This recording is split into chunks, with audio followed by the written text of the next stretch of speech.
What does our offensive line need to do to get back to the Joe Moore level? Uh, Probably hire Sam Pittman.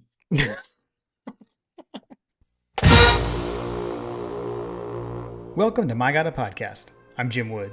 In this episode, John Powell and I preview Georgia's matchup against an FCS opponent in the Austin Peay Governors. We talk through what we're looking for in the game, and we answer questions from you, our listeners. As always, remember to check out the newly redesigned MyGottaPodcast.com to see our latest merch. And you can follow us on social media at MyGottaPodcast. Finally, if you need help with your website or your online presence, head over to workingwebmedia.com/dogs. Now, let's join the conversation in progress. And we're back. We are back. We are back coming in hot to podcast recording after some intense podcast prep. JP, I told you I wasn't totally sure about like having this night be a recording night this week because we're moving Ella back into school tomorrow, and of course she had activities that she wanted to do this evening, which was we watched K-pop Demon Hunters. Yes. Yes. All right. So So blind reaction or first reactions, whatever you want to call off the rails from the get go. Apologies, everyone. it. Um, We're playing we're playing Austin Peay. we're playing Austin Uh, Peay. dude, I thought it was really good. I really liked it. I enjoyed it. I There are enjoyed it. worse things to watch. There are worse things to watch. Yeah. I Um, think I think what's probably most damning for you is the fact that you've seen K-pop Demon Hunters, but you have not seen Band of Brothers. yeah, I know. So that's like my next homework assignment. I'll get through that. I've been doing like I'll like ride the Peloton and just like watch something. Like that's how There I you go. finished. There you go. Like I Yeah. finished Cobra Kai recently. I like burned through that. Ugh, So I'll just switch. Oh, dude. Okay. That show is awesomely bad. I'm not saying it's good, but it's it's also bad. awesome. It's bad, but it's awesome. It's just Oh my bad. God. No, it's fantastic. Anyways, I'll finish Band of Brothers. I just have to remember, I have to figure out where I was. I generally know, um, but yeah, no, it was like, what if BTS were demons and stuff? And I was dying laughing. It was good. Enjoyed it. It was a good, fun family night, before taking Ella back to school tomorrow. So, it was fun. We had a good time. Excellent. Well, best of luck in the next quarter, semester, whatever you call it. Ella. Yes. In his quarter, she is on the quarter system. So, which Yeah. is, I think, not I think, that's why she's going back to school so much later than everybody else. So she has a different schedule than like most of her friends at other colleges. Got it. Okay, so we're playing Austin P. We are playing Austin P, apparently. Yeah. Um, let's hit the rundown. Let's hit the matchup.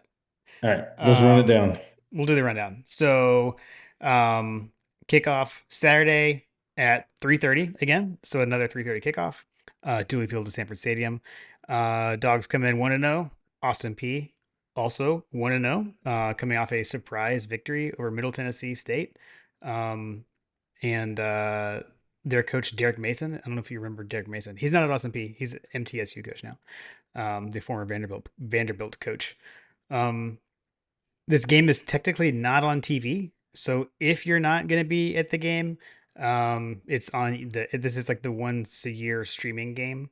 So it's on ESPN Plus. It's on SEC Network Plus. So you should get it with whoever your TV provider is. Um, John, can we confirm if you know or don't know any of the broadcasters for this game? We've got Clay Matvick and Madison Fitzpatrick. Are these like family, like friends and family, like last name? Not that I'm aware of. Okay. Okay. Just want to make sure. Official hashtag we will forget is hashtag P versus UGA. That's PEAY vs UGA. And not a lot of history between these two. Only one matchup in the past. That was back in 2018. The Dogs won 45 to nothing. So that was 2018. So like sophomore Jake Fromm year. back then. Um, looks like another nice day. I'll say it looks like it'll be hot again though. So seeing like 91 in the afternoon is what I'm Oh. seeing. And then like chance of rain. So hopefully the rain holds off, or maybe it'll cool everything off. I don't know. But yeah, so drink your water It's gonna be accordingly. warm. It's Yeah, gonna be drink your warm. water accordingly. They do have water stations in the stadium, by the way. I know I took advantage of those. Like if you bring in a bottle of water, you can refill it. We were doing that last game. So just make sure to do that. Hydrate, hydrate. Gonna be hot. Yeah, I'm definitely gonna have to do that one for this Cool. one. I jumped And into that. you and Coach Trill are not gonna be there for breezeway We conversations. we won't be there for breezeway conversation. You're gonna have to converse with someone else in the breezeway. Apologies. It'll probably be Carter. Carter combos in the breezeway. Nice. Um, I jumped right ahead. I went straight into that. Just forgot to remind the usual, like, remember you can follow the podcast at My Got a Podcast on Twitter, Instagram, Facebook, YouTube, and TikTok. And then always remember, we are affiliated with Homefield Apparel. You can get 15% off your first order from Homefield with code Hunker Down. You can use that promo code. Or if you've ordered from there again and you just want to order from there again, support the podcast, head over to homefield.mygotapodcast.com and you can do that. I've got some Homefield on apparel myself this evening. Like the t-shirts, like the t-shirts. They're nice. All right, I think JP, okay, what's up? I was gonna say, I think I got the kids the same shirt that you're wearing. Hmm. I like it. It's got the standing dog. Hmm. I'm a standing dog logo fan just in general. So It's a good one. It's a good yeah. one. I have the Go You Silver Britches with the old school helmet, I like it. the I old like school helmet logo. I do like the old logo. I like the old helmets. Yeah. I like both the old like Power G, like with the single bar, and then also like the silver helmet with Silver the black helmet G. with the red G. Yeah. That's a good one. Yeah. I like that one Yeah. too. Cool. Um. All right. Where shall we go next, JP? Let's just go to some fun facts, some know your foe type stuff, since we don't play these guys very often and we weren't around the last time we played them. True. My God, a podcast did not yet exist back in 2018. So first time we've played them since we've been a podcast. Okay, okay. All right, Jim, are you familiar with the Monkees? What do you think the Monkees have to do with Austin P? Like with the band, the Monkeys. The band of the Monkees, Ooh, yes. wow. Oh man, I'm gonna come right off the top rope. I have no idea where this is going. Man, I have no idea. Okay, so the Monkees have a song called "The Last Train to Clarksville." Okay. Clarksville is where Austin P is located. Ooh, That is the nice. connection. That is the connection to the Monkees that our current foe has. Austin P is actually the namesake of the university is Governor Austin P. He was instrumental in kind of establishing the school to kind of get the education reforms and things like that going.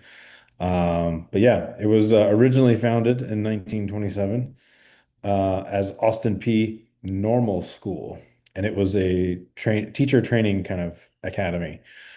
But then it went to a four-year college in 1943 and became a full university in 1967. So it's fairly new-ish university by, modern day standards. Yeah. Um, yeah, so outsiders often mispronounce P as P. I believe that it is, I think that when we say Austin P, it's actually supposed to be Austin Pay. Uh, But okay. anyway, they have a colloquial chant that the students have kind of affectionately termed "Let's go P." Nice. Let's Wait, see this is where here. I need to update the soundboard. We need like a boom boom for that one. Yes. Okay, so their mascot is the governor, and it is a dapper, mustached character that's supposed to represent Austin Peay himself. Um, and they have a couple other mascots that are kind of modeled after. It's one of the few college mascots that are modeled after a politician. But yeah, it's supposed to resemble the namesake founder. So that's kind of cool. Nice. I guess that for a while there, like the women's teams were called the Lady Govs because it was confusing because the governor term is like has no gender distinction. Fair.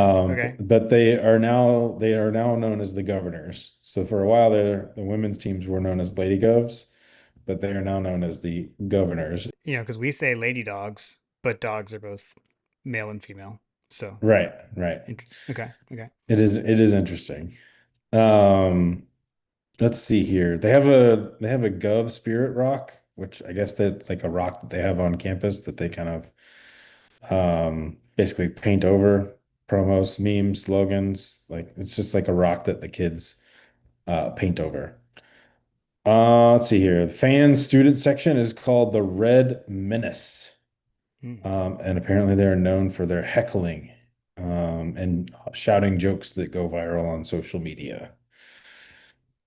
Okay. Let's see here. Clarksville itself, the city where the university is located, is formerly known as the Gateway to the New South. So it's got a little bit of the historic Southern culture and the growing international presence that they have there. I believe that there's a semiconductor plant that's there as well, which granted the university a pretty decent chunk of money there. It is a very militaristic campus. So there's a Fort Campbell, which is nearby. And according to my research, about a third of the student population is actually affiliated with the military. Hmm. Okay. So they've got a little bit of a kind of cadet nature there. Let's see here. Football team hasn't been around for a very long time. Again, by modern standards, it was started in 1930, but was discontinued due to World War II, but did make a comeback in 1946 with the players being recruited from said Fort Campbell. Hmm. Um, yeah. Let's see here. Some other things. They have a clock. They have a tower bell mystery. They have a building that's on their campus that has a clock tower that chimes throughout the campus. But the rumor has it that if the bell rings while you're taking an exam, it's good luck for passing. That's their one of their little campus tidbits. There's also a haunted hall called Harnd Hall on the university's campus. Hmm. They have a ghost of Harnd Hall. So there's just one of those nightly security staff kind of have reported flickering lights and strange sounds in the hallways, and so um, that is the situation that they have with the ghost of Harnd Hall. Interesting. I have. Uh, Did you ever experience the ghost at our fraternity house? Sorry. Allegedly, there's a ghost at our fraternity house. I lived there for 3 years and never once had any run-ins. Okay. I had one weird thing. We'll have to talk about that sometime. Someday. Oh, nice. Okay. Maybe Let's Halloween. see. Halloween episode. Halloween episode. We can talk about that. Just Ooh, kidding. Halloween episode. I like it.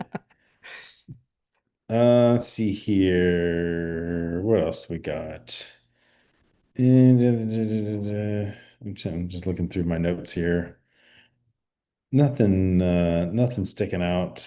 Um, yeah, there's that. Let's see here. Let's go to some notable alumni. Fairly pedestrian list of famous alumni. I don't know that most people are going to know these people.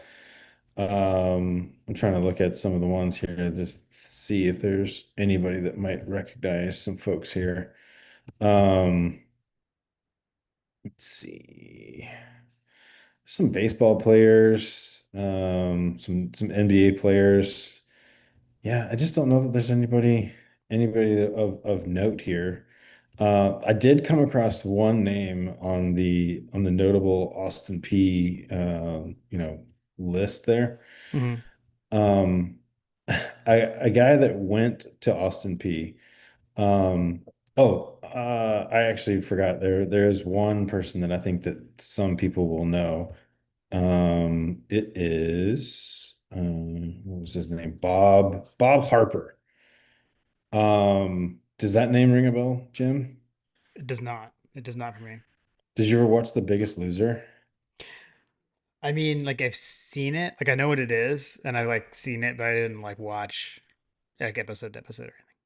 Yeah, no, I mean we watched it a little bit, just because it was always kind of amazing to see like people lose like double Yeah. their body weight kind of thing.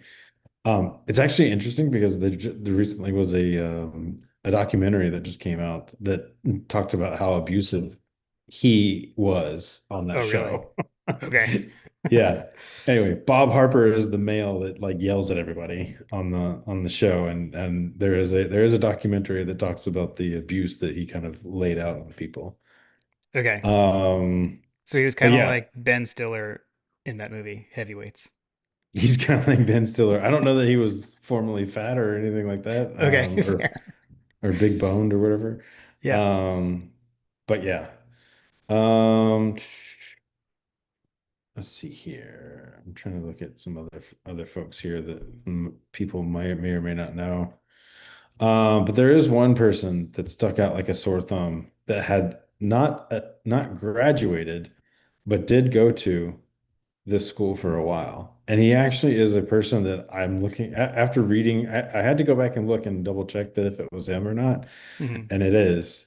Are you familiar with the song You Never Call Me by My Name? Yes. Yeah. Yeah. David Allen In Coe? this, yeah, yeah, wait, no, hold on.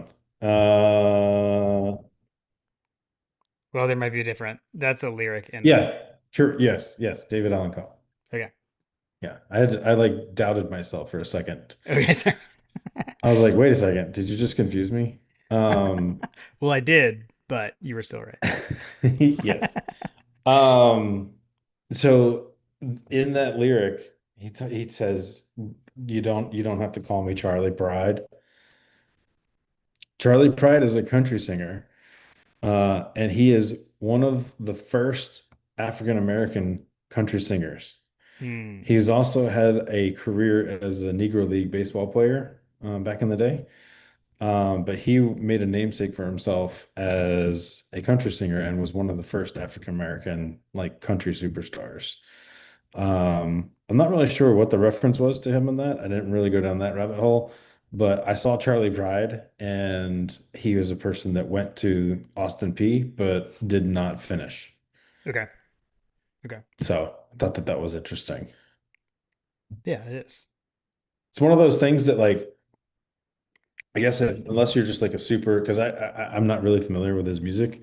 Maybe I would be if I heard some of the songs, but overall, you hear a famous song with a line like that name drops someone, Yeah. and you're like, you don't think twice. You don't think twice about it. But then I saw it come up in this as a result of recording this episode, and I'm like, oh, okay, now I know. Nice. But yeah, anyway, that is the fun facts that I had. Okay. But yeah, that's what we got. Nice. Nice. Those are fun. I like this. I like this. Um, I double checked from what I can see, it is P. Like it is Austin P. I actually saw someone say like um that it's pronounced like the letter P. So hopefully that's accurate. Okay. You want to hit Hasty's Harker history? Yes, let's go for it.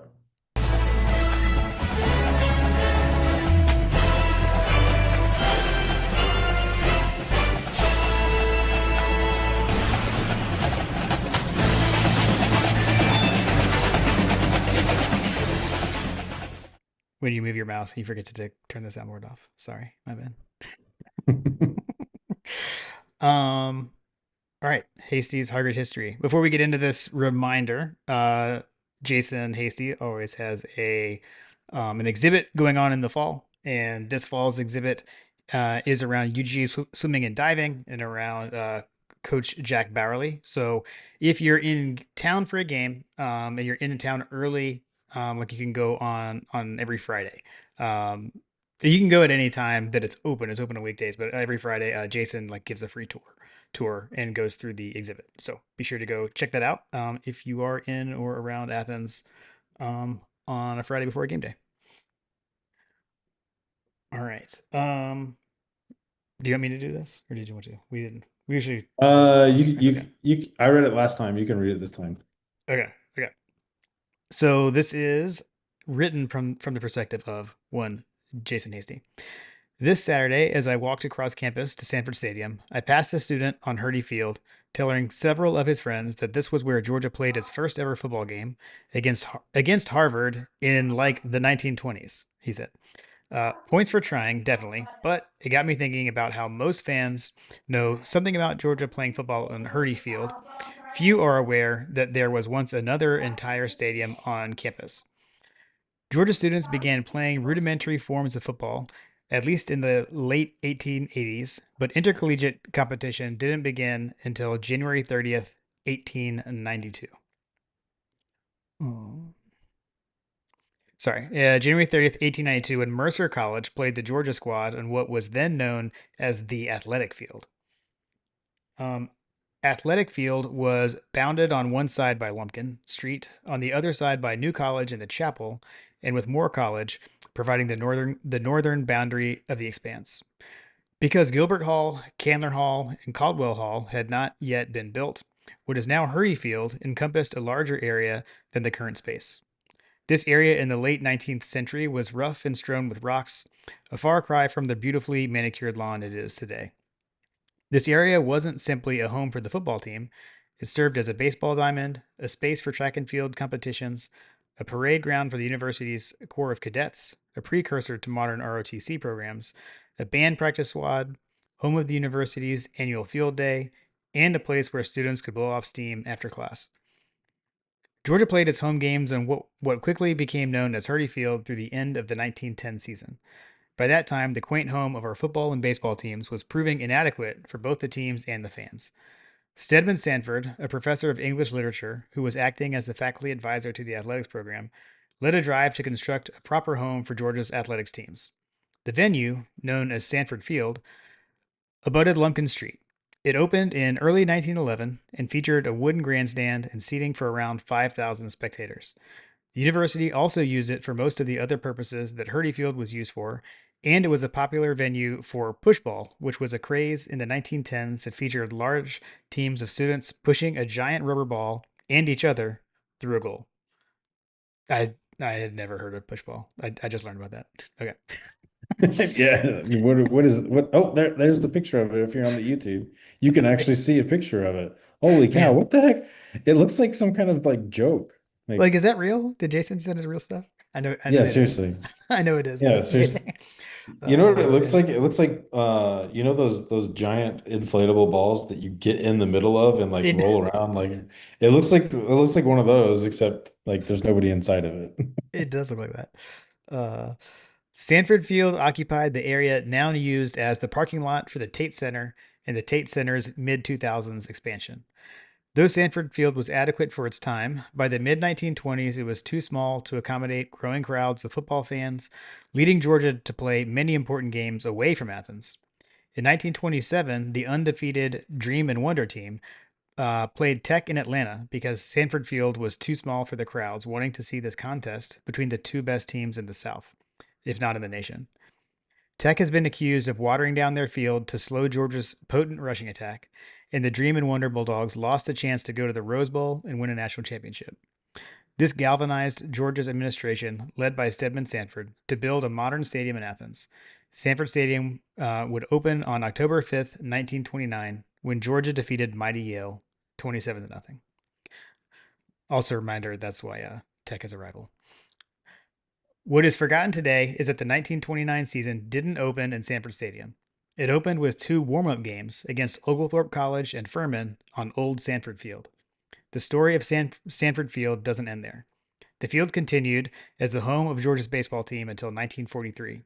At that point, the U.S. Navy, which had taken over most of UGA's campus to serve as a training facility for naval aviators, tore down the grandstand and built a multi purpose physical education building on the site. The building was notable for its large swimming pool, which was used to train aviators how to bail out of their airplanes over water. The Navy sold the building to the university for $1 after World War II. The university then named it Stegman Hall and used it as a PE building and a practice space for the Redcoat Band. Stegman Hall was demolished in 1995 when the Ramsey Center opened. Huh, I was wondering why I didn't know where that was. As an Hmm. aside, university administration in the 1920s wanted all athletic facilities centered around Sanford Field and Sanford Stadium. And for a while, this was the case. The site of the current psychology/journalism complex was the site of tennis courts and Woodruff Hall, the basketball facility. The current site of the Miller Learning Center was the university's track. Man, Jason, I actually didn't. I know he kind of opened with like a lot of people, a lot of fans don't know these things. Like I didn't know these things. Yeah, so seriously. so that was great. That's Um, why we do these things. that's right. That's right. Yeah, and if I don't know, I guess another plug for the YouTube. When we're reading these, we always have like the visuals that Jason has sent to us, kind of running as a slideshow. So these are great, especially the push ball thing. That's amazing. Never heard of that. Yeah, the push ball thing is kind of interesting. The other thing that's kind of interesting, Hunter, if you're listening to this, you'd be interested in some of the uniform situation that I noticed on one of Jason's pictures. There's a block Georgia baseball uniform Mm, that you can see, and you can get just a glimpse. I'm very curious if you could take further inspection on this gentleman's hat as to what's actually on that hat. mm, It looks like it's probably a G, but I'm not really sure what it's fashioned there. But that was kind of interesting to me. cool, cool. I was trying to go back through the in the baseball. Yeah, we'll have to put glasses on it and zoom in and check out the hat. Yes, I can't really tell Yeah, I can't tell either. when I zoom in. Okay, okay, got it. We'll have to get Jason to use like an actual Enhance, yeah enhance. enhance, enhance. We'll have Oh, Jason it's not working like the movies. use like an actual magnifying glass on the photo on I the know, actual photo. right? Yeah, yeah. Uh, That's actually another good reason to go into target history. for sure, for sure. You can actually take a look at these things live and in person. That's right. That's right. All right. Well, appreciate it, Jason. As always, thank you so much. This was a great one. I love it. Always learn things from Hasty's Harvard history. Okay, so I do actually have some What do you want? notes.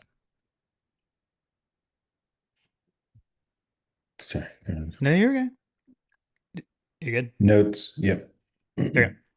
Yeah, so I did have some actual press conference notes from Kirby. Um, Most notably, he's got a lot of respect for Austin Peay. I I love that he still says that every press conference. Um, but seriously, on the injury front, so he did say that Dalen Everett is still dealing with an ankle injury, so that's why we didn't see him out there against Marshall. He said he was able to run and do some things on Monday. Should be able to crank it back up on Tuesday and do more. So we'll see there. Um, what's not great that I don't love related to Juan Gaston and Ernest Green. He said we are hopefully going to get both those guys back this week, but only time will tell. So our first hopeful kiss of death of the season goes to freshman Juan Gaston and as well as Ernest Green. So I would not expect them to see out. I would not expect to see them out there this week based on that. Yeah, I mean, just watching Gaston and uh just watching any of those guys that are starters, like if anybody has any kind of niggling injuries or anything like that, like they're definitely not going to be playing Yeah. Also, until absolutely necessary. right, right. I also really want to know if because I said Gaston and you said Gaston, and this is where I'm double checking. I don't believe he is on the. Yeah, he's not on the Scott Howard pronunciation guide. So if anyone in Buttsmere is listening, please request Scott Howard to record Juan's last name. Thank you. Okay. Um, yeah, that was really it though. From the press conference. Um, and then I couldn't even find anything around like a press conference for Austin Peay's coach, but Jeff Ferris is his name. I don't know if you've seen a picture of him, John. Like he looks super young. Um, I mean he's younger than we are, which I guess is not that odd these days. I guess sign that you're getting old, that you're like, man, these coaches look young even. Um, but this is year two for him. He was like the tight ends coach at UCLA before going to Austin Peay. He was like co-offensive coordinator at Duke at one point. So played I think safety in college, but seems to have been an offensive assistant for quite some time. So that's Okay. what I could find on one Jeff Ferris, Austin Peay head coach. Is it Ferris Bueller's Day Off? Yeah, spelled differently, but could be. Um, And like I mentioned earlier, so they are like they beat Middle Tennessee last week, and which is wild because they are, I mean, they're FCS, or like we used to call that 1AA. When they beat Middle Tennessee last week, that was only their second ever win over an FBS team in Austin Peay's history. The only other time they did that was all the way back in 1987 when they beat Kansas State. So it was a big deal for them to get that win last week. Their head coach kind of looks like he should be selling Cutco. I don't know. He looks like a gentleman that's going to knock on your door and try to sell you some windows and knives. Mm. I mean, those cut go knives can they can cut through anything though, John. They really can. They can cut through rope. They can, I got a pair of scissors that can make a corkscrew out of a penny for you. I mean, Yeah, but Buddy has door-to-door salesman vibes. okay, okay, fair. Um, let's see. I don't. Yeah, I like some of the stats that we usually go over. Don't have for them because they're FCS. I know like their turnover margin is like ours, 0. They played it in a turnover-free game last week. So FYI. All right. Yep. Let's talk through what we're looking for um, when the Georgia offense is on the field. And we've actually got a couple of listener questions that were like strictly about the offense. Um, but I don't know, John, if there's anything that you had before we get to that. Yeah, I mean, I think that I'm just going to be looking for yards, yards not being generated by Gunnar Stockton running the ball all the time because I just don't think Hmm. that's going to be sustainable in this day and age. I'd like to keep the offensive line healthy. Keep everybody healthy, really. Like just everybody just Yeah. get in, get out, and get a win. I imagine that Kirby's not going to give two about covering. There's not even a line for this game, so yeah, Yeah. I don't know.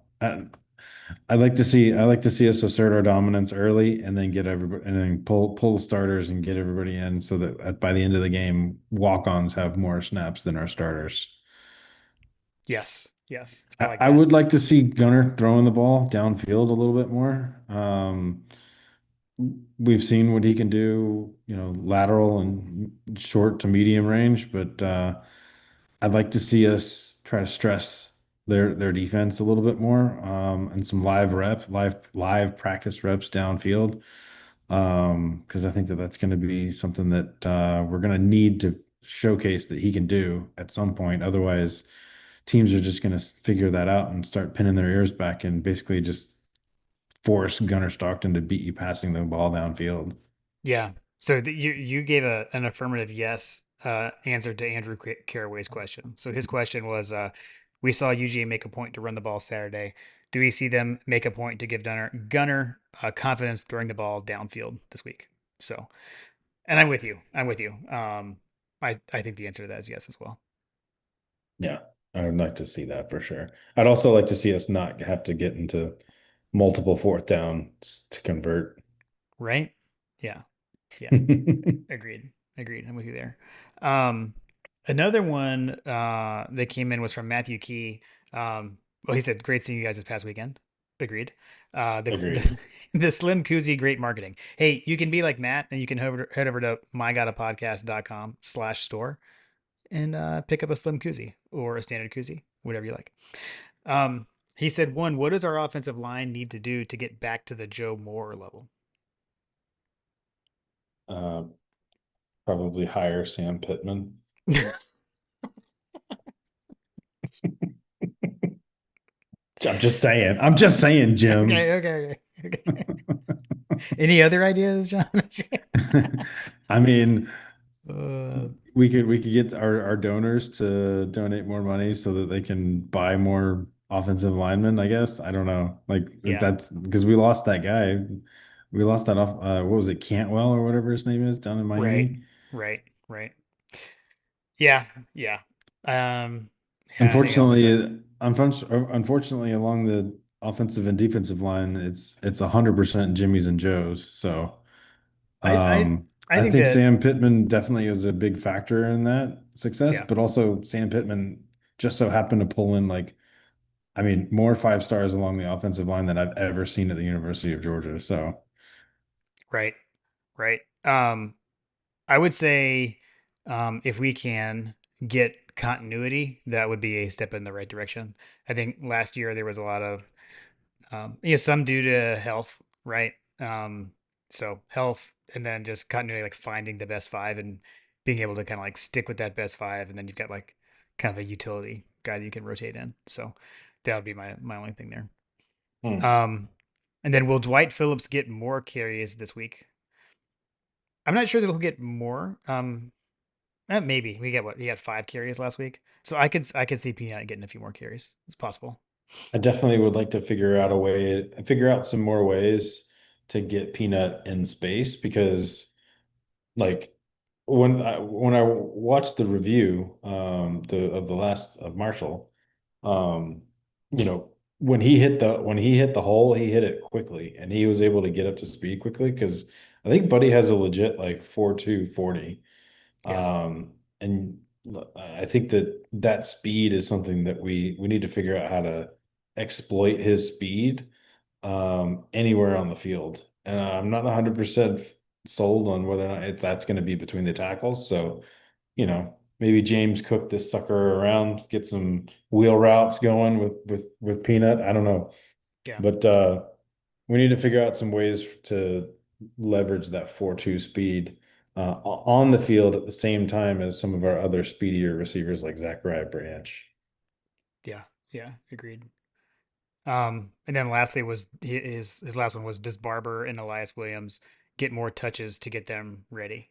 Um, I I think in a mean, game like this, yes. yeah, yeah. I mean, I'd like to see Elias Williams definitely involved more. That gentleman is a large human that makes other large humans look small. So,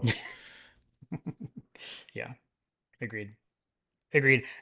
I think my only other thing I'll add on the offense, I agree with you. Would like to see someone not named Gunnar Stockton be the leading rusher in a game like, especially in a game like this.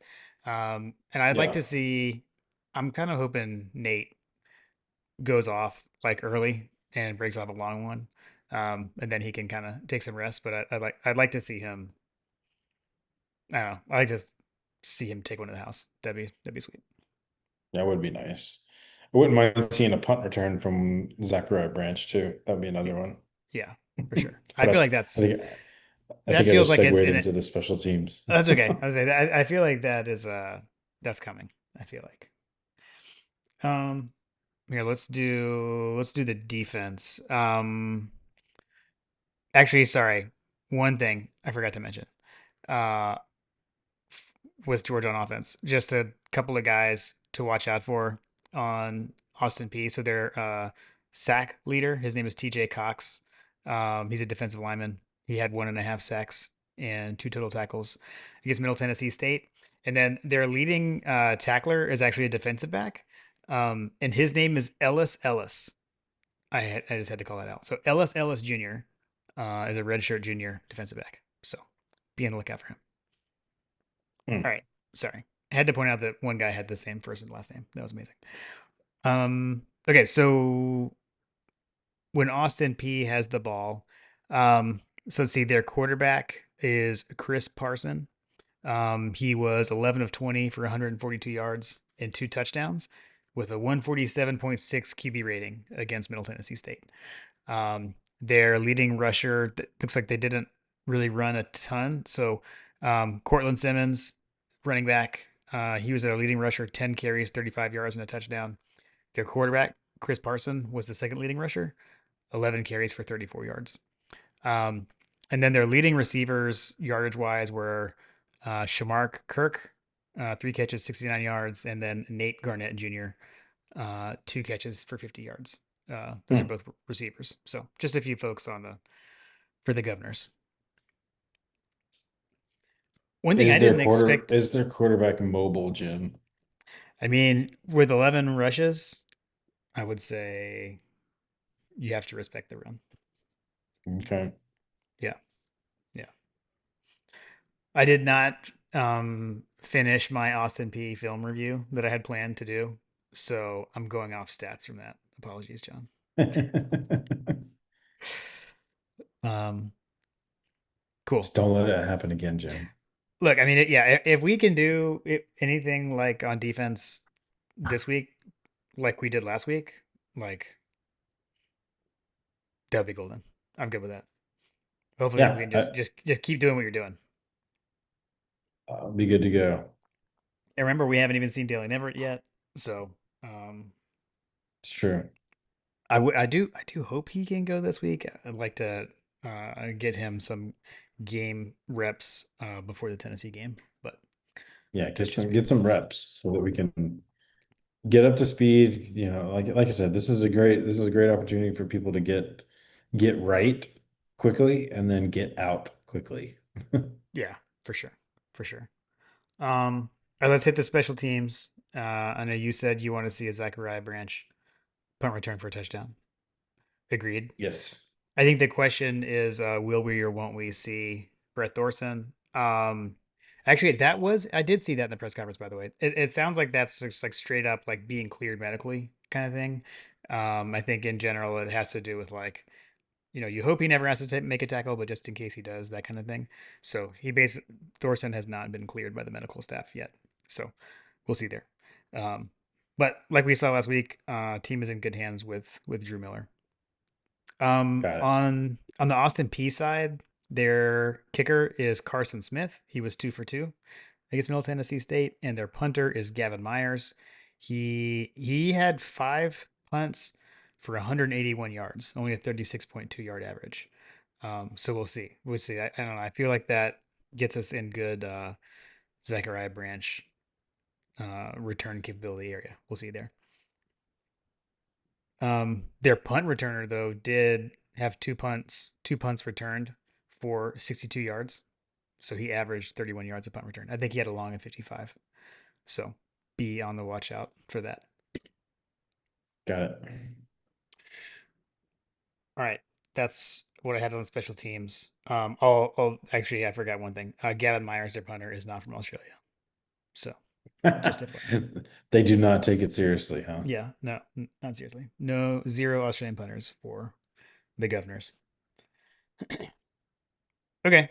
Um, like we said, FCS opponent. Oh, like it was kind of hard to pull stats for them. Like I had to like manually pull so like these player stats because the things that we usually run are all based on like the FBS. So Right. all right, well, before we head into the rest of the listener questions, I know we hit a few earlier, but just want to remind everyone about Working Web Media. So they are our primary sponsor. We work with them. They help work with us on our website.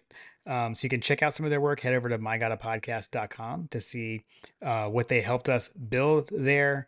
We've got our store there hosting all of our merch. We mentioned, Matt Key's got the koozie. Got to go check those out. So we've got koozies, we got hats, we got t-shirts. So you can go check all that out. And they helped us get all that set up. But they work with, small businesses all around Georgia and beyond. So if you've got a small business, maybe you need some help with your website or just your online presence, head over to workingwebmedia.com/dogs, and then they will know that we sent you their way. All right, let's hit the rest of the listener questions. And as always, how about we kick it off with the building bonus, TM from Bet Building. Number one, what was the most memorable cupcake game in the Kirby era? And he said that could be good or bad. Hmm. I mean, Most mem yeah. oh, I know. TCU National Championship game. We'll play it. We'll play it. Final answer. Final answer. Okay, yeah, that was a better answer than mine. I'll go the opposite end of the spectrum. I'll go, I guess, bad. Whatever we won, but the Nichols game is that's what sticks out to me. It was like what it's Kirby's second game, I think, back in 2016, and we hung on to beat Nichols late. I think we wore black jerseys in that game too, if I'm not mistaken. I could be wrong. Hmm. Remember, I was I don't, not at that game. I watched that on TV. So don't recall. we beat him like 16-13 or something like that. It was some crazy score. So Got I like your answer better. We'll go with yours. Your correct answer. it. We'll stick with mine. And then second, what effects, if any, will the 9-game SEC schedule have on these FCS schools? Will they have fewer paid games? I mean, I feel like it kind of has to. I would think. Um, it's going to do one or two things. I mean, because I feel it's going to cut into like the ninth SEC game is going to cut into something like that game has to come from somewhere. And so you think about like our schedule, um, it's either going to be the big games, right? Like no more like Clemson or Ohio State, like those kind of games. Um, or it could be an FCS game like this, or it could just be no more like the Marshalls and the Charlottes. Um, so it'll be interesting though because these FCS schools like really depend on games like this for funding and for money to be able to fund their programs. So I don't know. I I'm not sure. I actually tend to feel like I kind of feel like there's a better chance that the ninth SEC game takes away a power conference opponent as opposed to one of these. Call me crazy. I'm gonna go the opposite direction on it. I actually think that games like these are gonna be going away.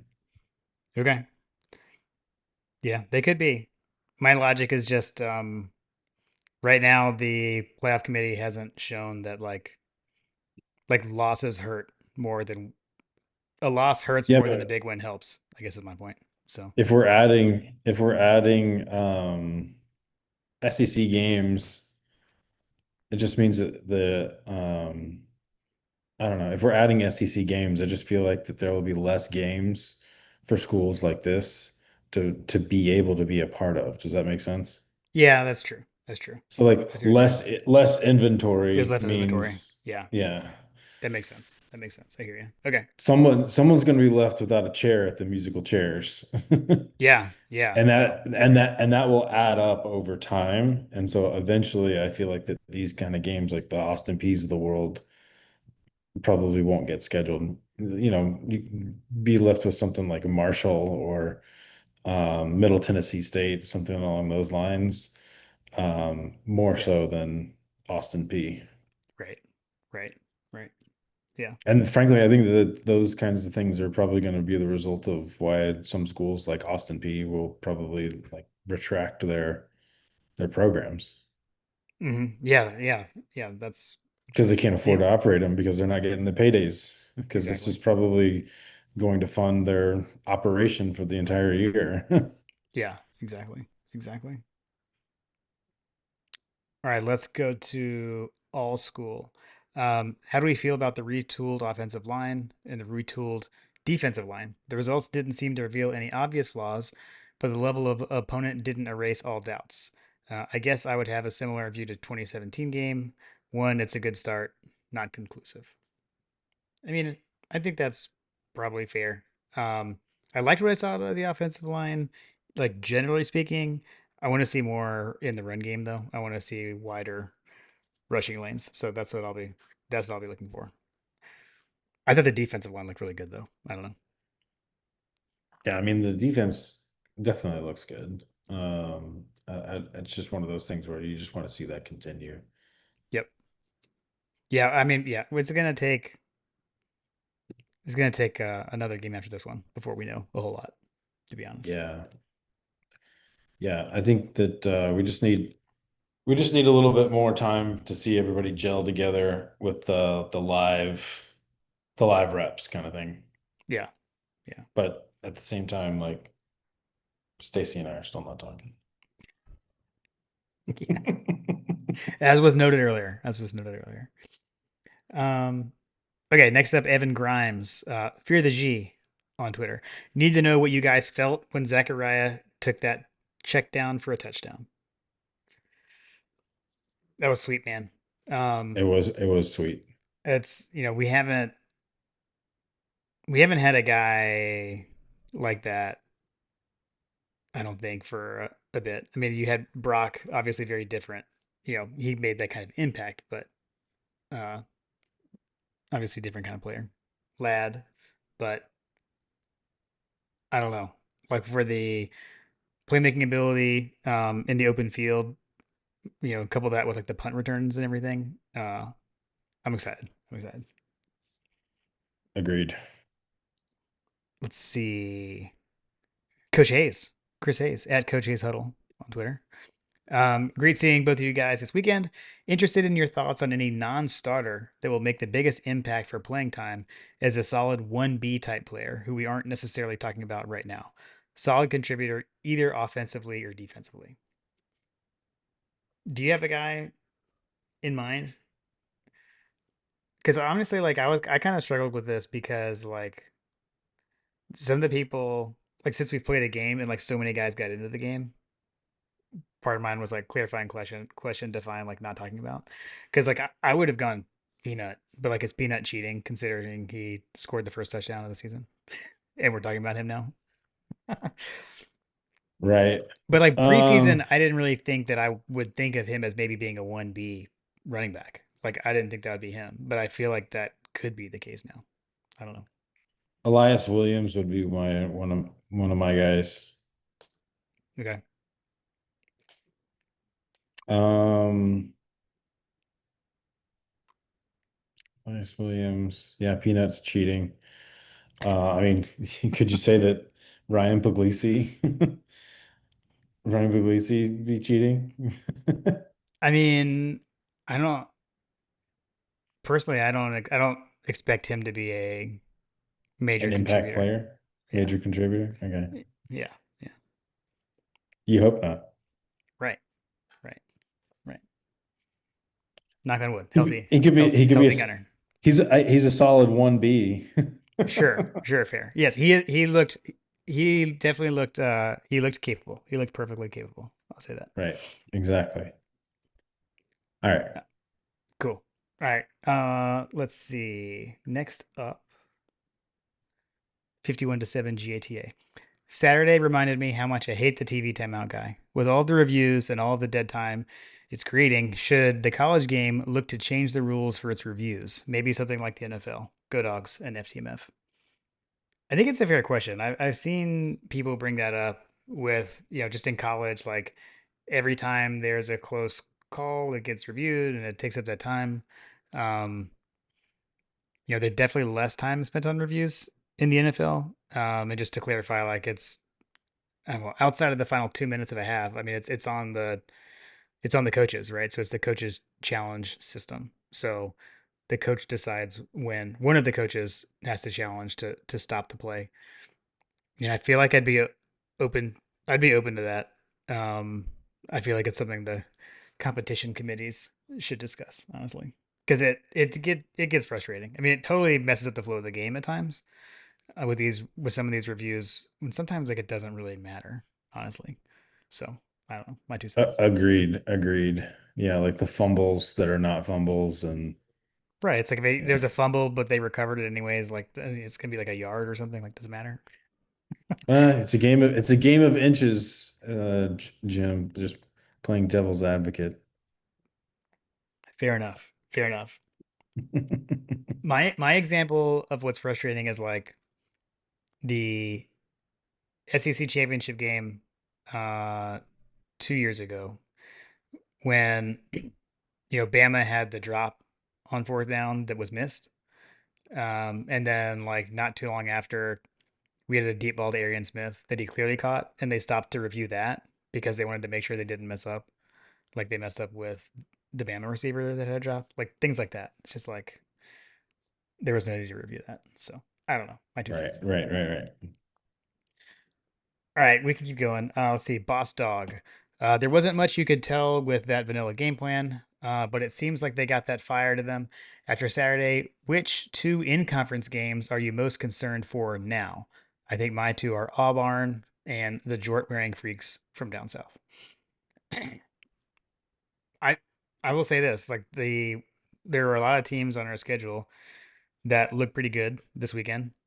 This past weekend, I would include Auburn there. I would include Tennessee. I thought Tennessee looked better than I personally expected against Syracuse. My only thing is that I would say here is let's not forget the big names that were on the schedule at the beginning of the season just because they lost this weekend. Um, little bit more experience under their belts. So I would not forget the Bamas, the Texases. So I don't know. Yeah. Uh, yeah, it's hard to say. Like you said, it's vanilla. It just seems like it's an extension of fall practice. It's an extension of fall camp. They're like you got guys that are still auditioning to basically be part of the team, kind of thing. Right, right. But from what you saw from around the rest of the SEC, who are the two in conference games that you're, I guess, the most leery of? I mean, you got to put Lagway on there for Florida for sure. Um, I would be concerned with them. I will always be concerned about a trip to Auburn. So I would say that those two games are for sure my two concerns. I'm not as concerned from a talent perspective with Auburn, but I don't know, man. There's just Jordan Hare is a really tough place to play Yeah, yeah. for Georgia Right, right, and for Alabama. right. Fair enough. Fair enough. All right, next up, Kevin. Wait, okay. I need you to like I feel like I may have missed something. If dog poop can bestow curses and remove them, what other magical properties does it have? What? I don't know. I don't know, Kevin, What? you're gonna have to let us know what's going on here. I have nothing. Okay, we'll keep going. Kevin, we're not sure. I Um got nothing with that. I need a little help here. um he did say Starbucks has begun advertising for PSL, private seat license, during college football games on ESPN. When is the corporate infiltration going to end? Great week, guys. Uh, I think it's you know where we are revenue sharing and paying players, so it's not going to end. We saw I It's only gonna can't get remember. worse.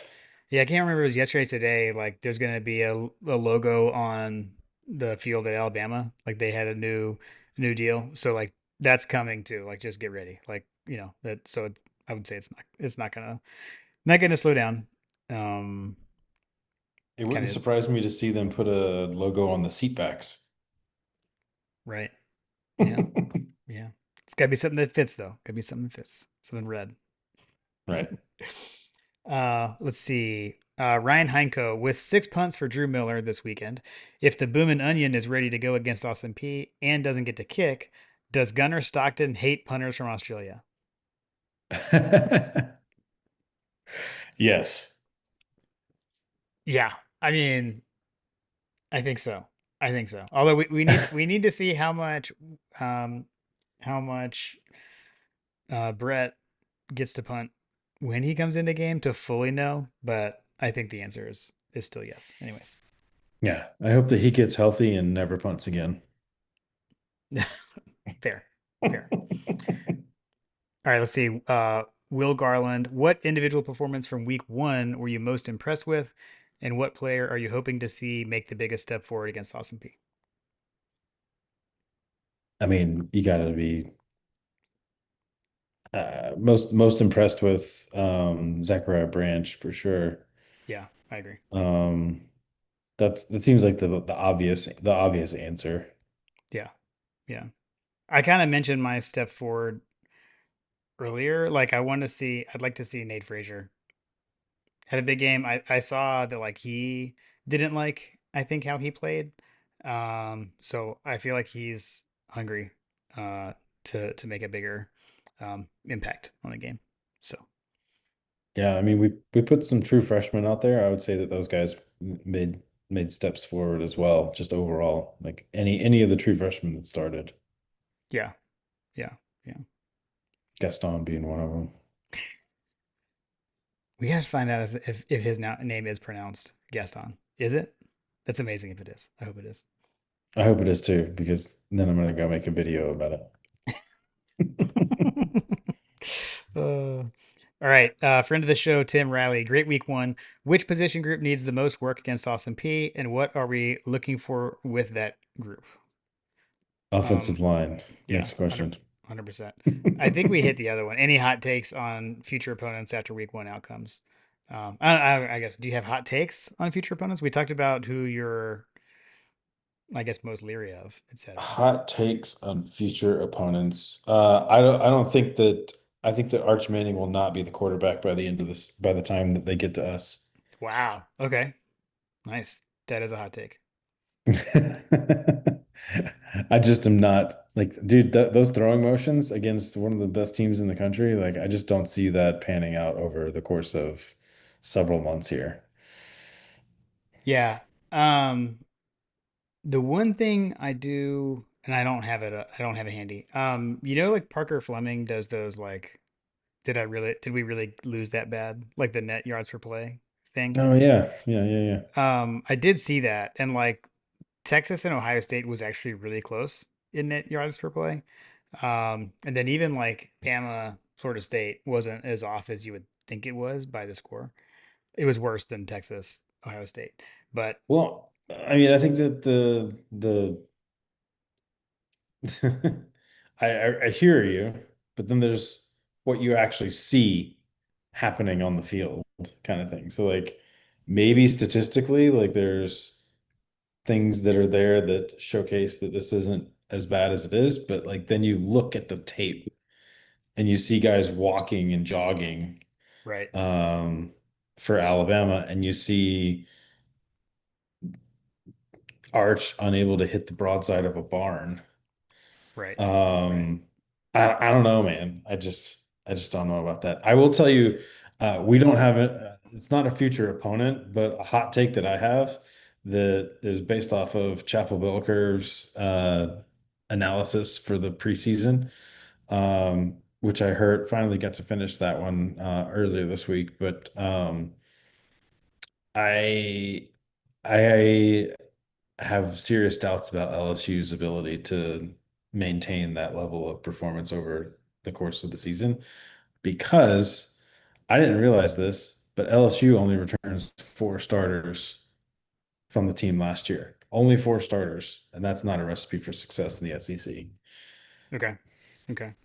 Um, I found the Parker Fleming thing, and sorry, it's net success rate is the thing that he does. Net success rate. Got it. So the net success rate, Texas actually had a bit like they had the higher net success rate, as opposed to Ohio State. So Ohio State was one of those rare oppor- cases where your net success rate is negative, and they won the game. So I thought that was interesting. So my take is actually I would pump the brakes on the Texas isn't very good, and also Bama isn't very good. Like I know we've seen what happened, but not to jump ahead, those that team is not going to show up in Sanford Stadium. The one that we saw, just FYI. That's my thought. We can move on. I don't want to talk Hey about that. man, Yeah. hey man, hey man. Kalen DeBoer, what was it, like 14 games to get to four unranked losses Oh yeah, I know. I know. It is wild. and 200 and something For games Saban. for Nick Saban to reach Yeah. that same mark? Yep. I I don't hear you. know. Another hot take would be that Kalen DeBoer doesn't make it through the end of the season. Yeah, I just remember what how we were feeling when they lost to Tennessee last year, and then we went in there. So they look But different. that's Tennessee. Sure. This Fair. is Florida State. who'd they play? Florida State. Yeah. Yeah. Florida State. Who by the way does look pretty good. But Yeah. Yeah. We'll see. We'll see. We'll uh, see over the course of the season. I'm trying not to knee jerk reaction after week one is all. fair enough.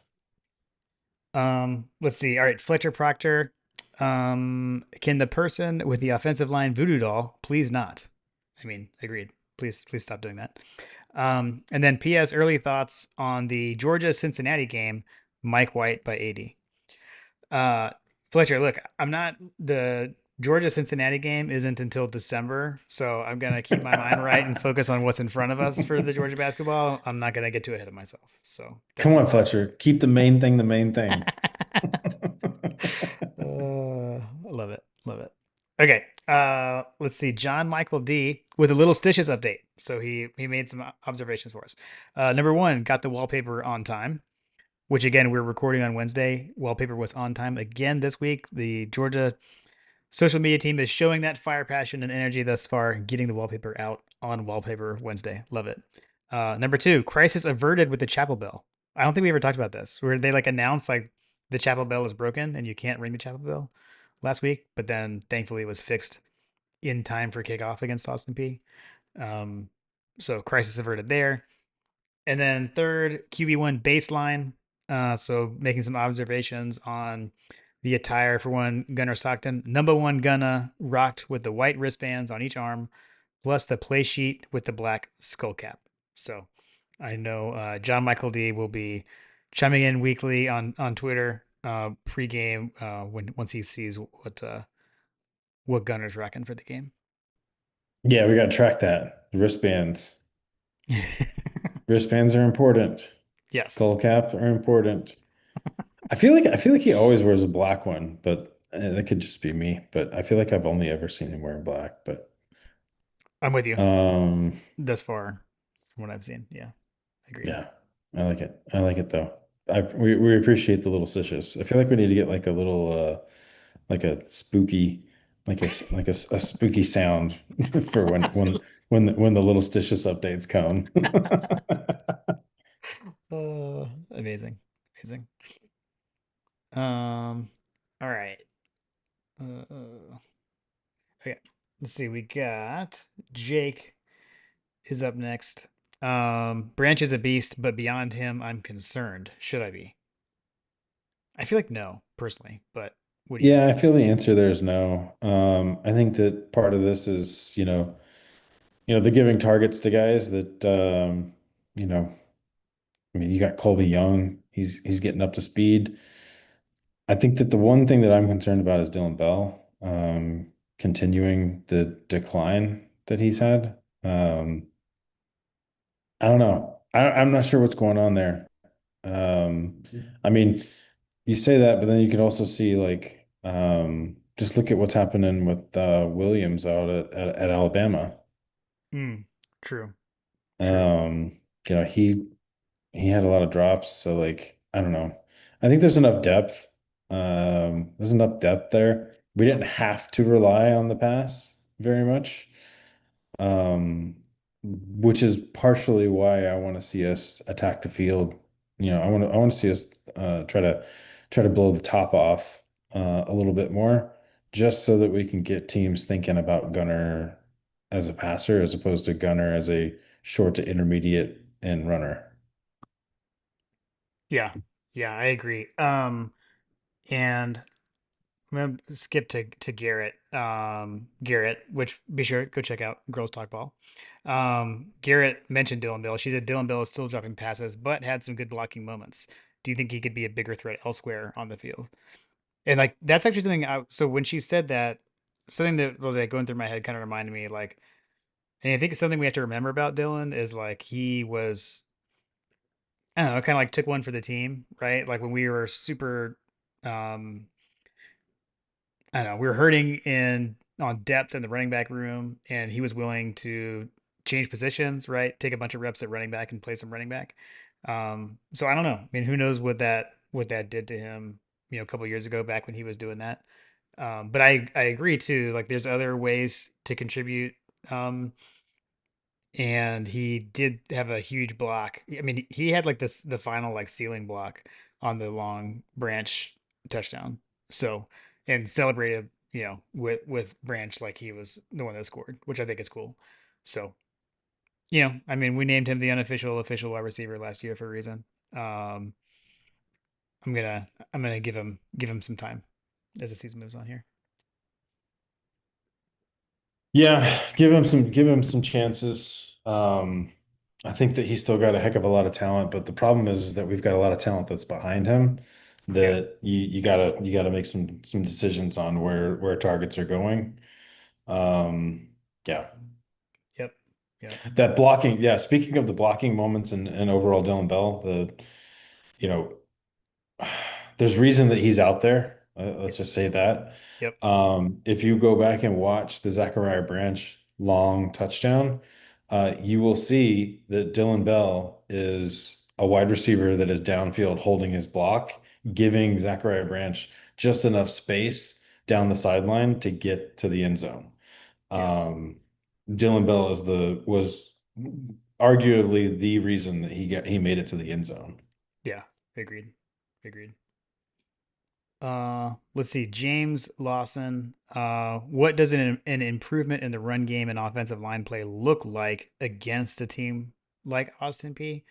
And I mean, to me, it's like the imposing your will kind of thing. You mentioned earlier, like avoiding the fourth downs. And I mean, like that's it for me. Like last week, I mean, we had issues where it was like 3rd and 2, 3rd and 1, we're not getting it, and then we're going for it on fourth down. Like I'd like to see cut that out. Being able to convert first downs via the ground in those short yardage situations. So that's what it looks like to me. Yeah, I think it looks like push. It looks like running backs getting more than 3 yards in a cloud of dust. Mhm. Um, yeah, it looks like yak. Um, so anyway, that's my 2 cents. Yeah, yeah, Um, you just gotta move. You just gotta move the line of scrimmage, basically. right, right. Okay. Um, I now get, thanks to JP's fun facts, I now get Herman Wood's joke. He said, considering this week's opponent, is it okay to say, I'm going to go pee? So I don't know if you're in the stadium, you might just want to say, I need to go to the restroom. Yeah, you just let's go pee. Man. Let's see. Bubby Dean said Austin Peay, an FCS team, was an 8-point underdog to Middle Tennessee State, an FBS team, on Saturday and beat Tennessee State by 20 points. Is there cause for some Munsoning? JP, what is our stance on Munsoning? Munsoning is dead, guys. Correct. Correct. In Kirby, we trust. And Kirby we trust. I have a feeling that he was being a little sarcastic on this. Um, I will say that I'm actually surprised that there was a point spread there. And it Mm, was, I mean, an 8 point underdog is actually like a pretty good line for them, I feel like, considering that they are, you know, yeah. who they It, are. and considering FCS there, versus FBS. right, and considering there is no line for the game this week. So, like, it's like off the Correct. board. So, yeah. Yeah. Yeah, but Agreed. seriously, like just under one score or just over one score Right. is the line for that. Like that tells me that Vegas expected it to be fairly close. Right. 100%. Yeah, I'm with you. Let's see. Eric Russell. Again with the jokes. If Austin does that in public, then the Athens Clarke County Police will take him straight to jail. Can confirm. uh, all right. That's We a, got that's an embarrassing story I can tell. I can tell whoever at the tailgate. uh, nice. All right. One more. Fireball. Had to bring back the music for Hug Dog. I was about to Uh, say he's back. he's back. Uh, Jason Huggins at Hugdog18 on Twitter. Love being with you guys on Saturday. Thanks for stopping by. Jason, thank you as always for your hospitality. It's great to see you in the family. Um, we're just missing Garrett. That's okay. All It's right. always a good day when you run into a Huggins. That's right. 100%. Um, okay. He's got three questions for us, John. One, Drew Miller, or not even questions, just three things. One, Drew Miller was a weapon. What a luxury. And like, amen. Like he was lights out. It's pretty cool to know that you've got multiple punters on your roster that can do that. That is really cool.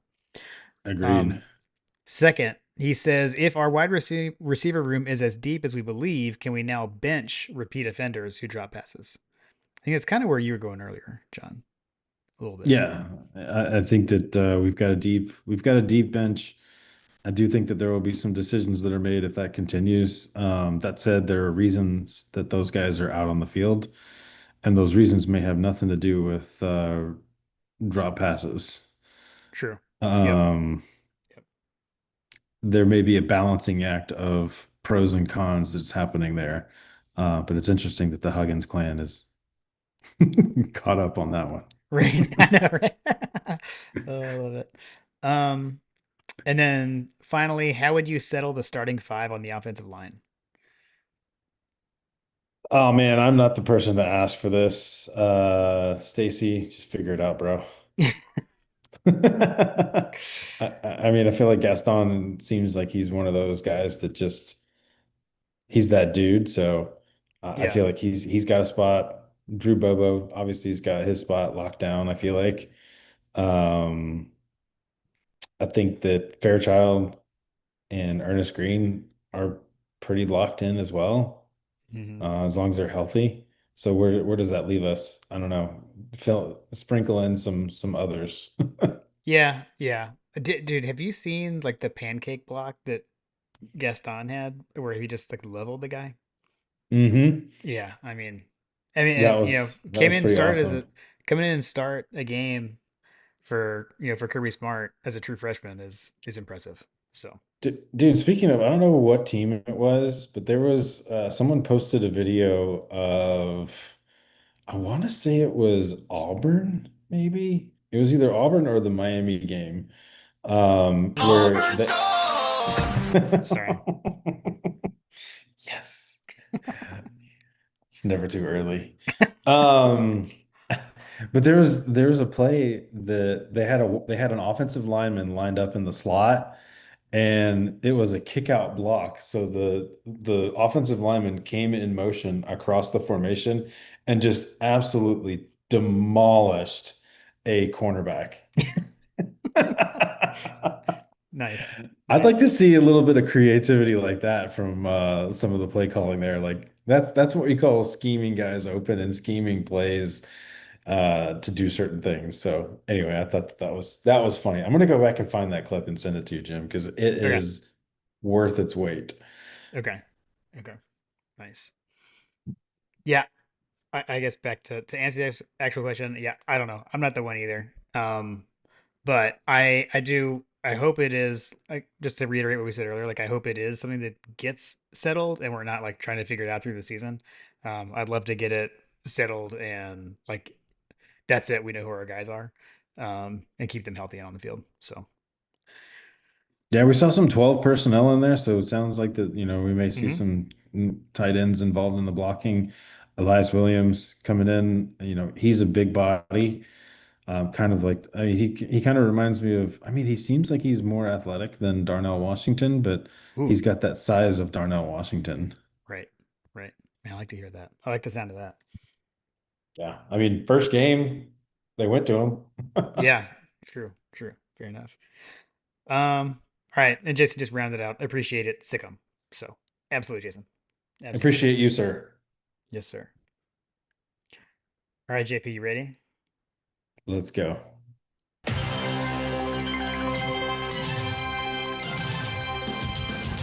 Oh my God! My God, a freshman. Trying to put glasses on it. 1980, who, brother?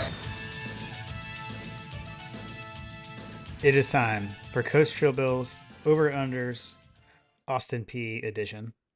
JP, you are in the lead in coaches over unders, so you have the honors. Would you like to go first, or would you like me to go first?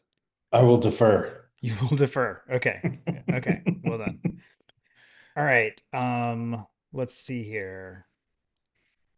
First up, uh, on the offense, over under quarterbacks that play set at 3.5. Um, so he's thinking we're going to get beyond Puglisi, and then the question is, do we get beyond the next person? Um, you never know. You never know. I'm going to go under though. Mm. I'm gonna go under as well. Okay. All right, over to you. Next up, total rush yards, over under 230. I'm gonna go over. Over. Hmm. I think I have to. I'm playing strategery. Over. No, I was kidding. I actually do think we'll go over.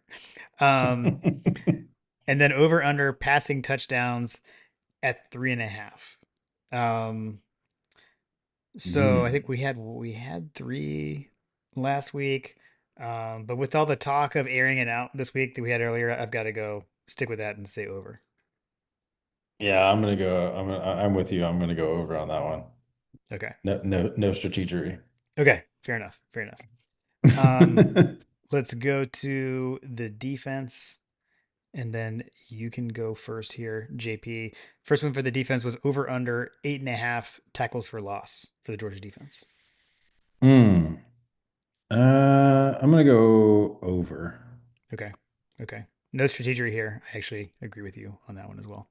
Um, over under 2.5 sacks. Um, I'm gonna go. I'm gonna go over. I was kind of with you. I feel like last week. I feel like there were actually maybe was at least one.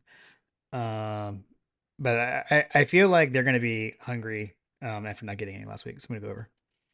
I agree. Agreed. Okay. And then over under 1.5 interceptions. Mm.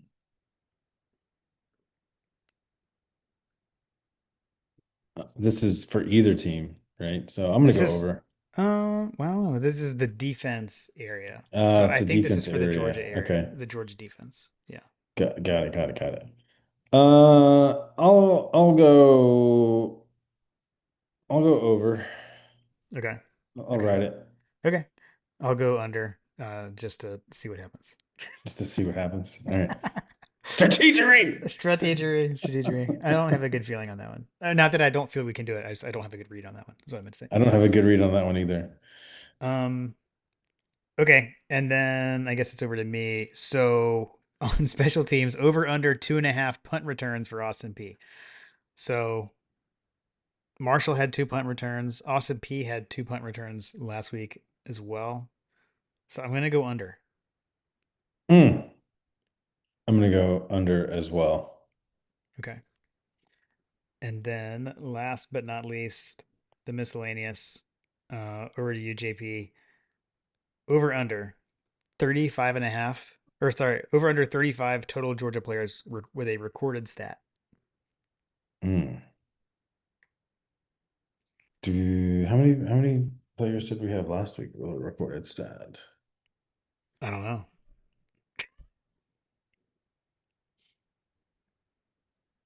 I'm gonna go over. Screw it. Okay. Mm, strategery under.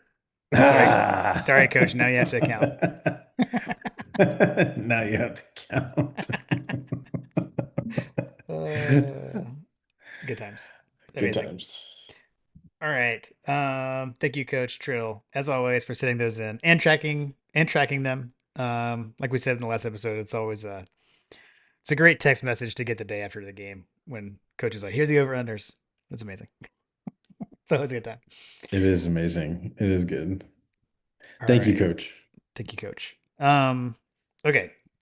Um, I guess now we'll do our picks for the game. So this is where we would usually go over things like, here's what the line is, and that gives us an implied score of this. And these services are saying all of these things. Like the things that I used to look up to do like projections, they don't have FCS teams in there. We checked our Odd Shark. I double checked on FanDuel Sportsbook. This game appears to be off the board, no line. So we don't have anything like that. Um, I don't know, man. We beat them 45 to nothing last time. I'm gonna go 45-7. I don't know. Ah, really? I was that's what I had earmarked 45-7. Okay. Garbage garbage time touchdown. Right. Yeah, that's what I'm thinking too. That's what I'm thinking. So Yeah. not to be dismissive, but FCS team. Um, I'm expecting the dogs to handle them on Saturday. All right, you want to take a look around the SEC for some pick'em games from Coach? Yeah, let's do it. Okay. Let's see. We've got 3 games from Coach this week. First one we have Ole Miss at Kentucky. Ole Miss comes in ranked number 20. Both teams are 1-0. Ole Miss is favored by 10.5 points. This game is at 3:30 on ABC. I'll kick us off. I'm gonna go with the fighting Hunters and Lane Kiffin 3:30. What's the weather? Let's check the weather. in Lexington. Yeah. Yeah, I'm not sure. Now, Kentucky did beat Ole Miss last year. Remember Brock Vandegrift had that like long touchdown throw, and they beat him. I don't expect that to repeat.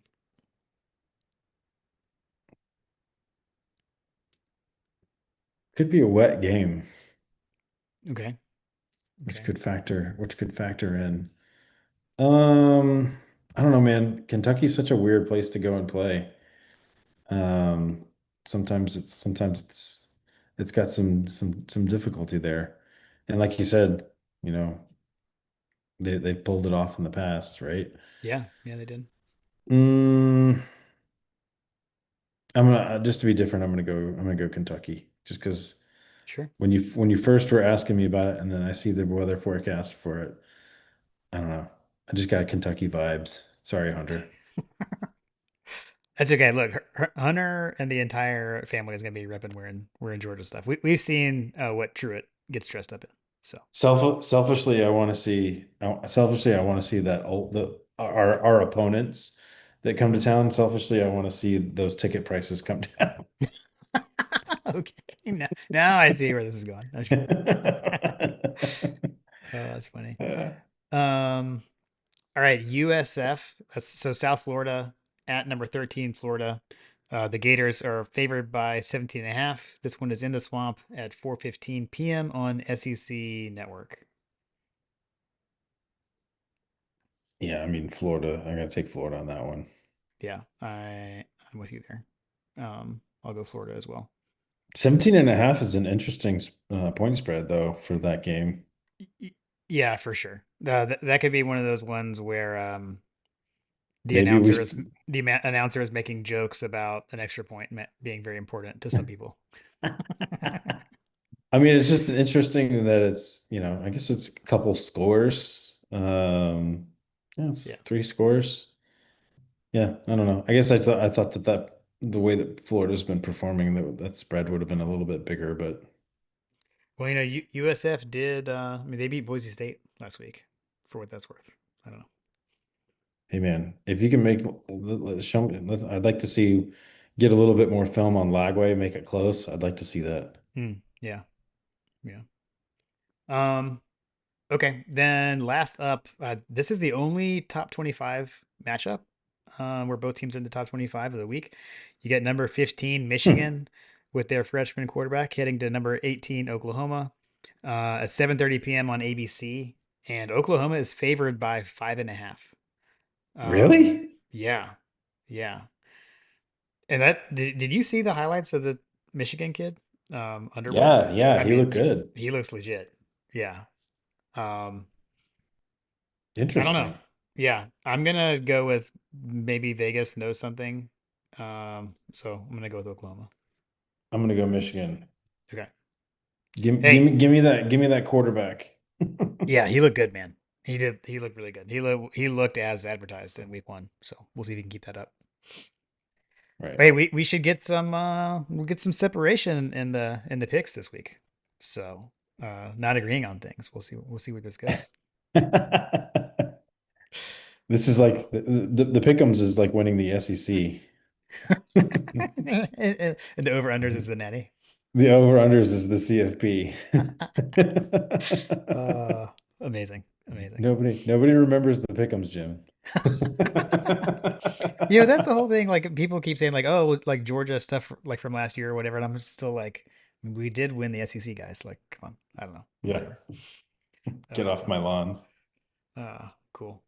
Well, I will not be there. But I know you will. So you be sure to enjoy your weekend in Athens. Yeah, it's gonna be fun. Got a little golf planned on Friday, and staying at the Casa de Wood, Ponda's famous guest bedroom. Uh, that's awesome. That's Looking awesome. forward to it. I need to connect with your dad on what their plans are. Yeah. Yeah. Um, Feel free to text or call. Either one will be fine. Also you gotta let me know about golf. I'm definitely interested to see how that goes. I have never played. I've never played there. So The UGA course, yeah, the yeah. UG course. Yeah, I never played the Georgia course. So I have neither. I did get some pro tips though. Some folks that have played showcased that they actually do not serve alcohol at the golf course, which I thought was kind of interesting. interesting. Not No that that's something that transfusions. I'm concerned about, but Right. the yeah, I think it was Chuck. Chuck mentioned that he had played there, and he was like, he ordered a beer, and they're like, "Sorry, we don't serve alcohol." Okay. Okay. Interesting. But from what I understand, you can bring your own stuff, is what he said, which is Okay. also unusual. Interesting. While we're on that note, Chuck, sorry, didn't include South Carolina in the picks again, but they're playing like South Carolina State or something. So I didn't feel like it was necessary this week. Just I did look. I did look. Yeah, just for you, Chuck, unofficial. I got the Gamecocks in Okay, fine. that for that on that one. Fair enough. Me too. Me too. Man, love it. Well, yeah, dude. Y'all enjoy that. That'll be a lot of fun. Take pictures. Um, We will, we and have a will. I'm blast. looking forward to it. Hopefully we don't melt out there. So if it's 91 degrees. Right. Right. For sure. For sure. Awesome. Well, hopefully we'll see another good looking crew. I think Dwight said that he's going to be there too, so we'll get to lay eyes on Dwight again. Yeah. But yeah, hopefully we'll have another nice little tailgate and hang out afterwards, and yeah, have a good time with old Sorry Carter. Nice. Well, wish I could be there. Sorry, Carter. Well, can't make it. Yeah. Good news is that the My God podcast will remain undefeated for There we go. sure, There we go. because you're not going to be there. But Hopefully yeah, not. man, we'll miss you, and go dogs. Go dogs.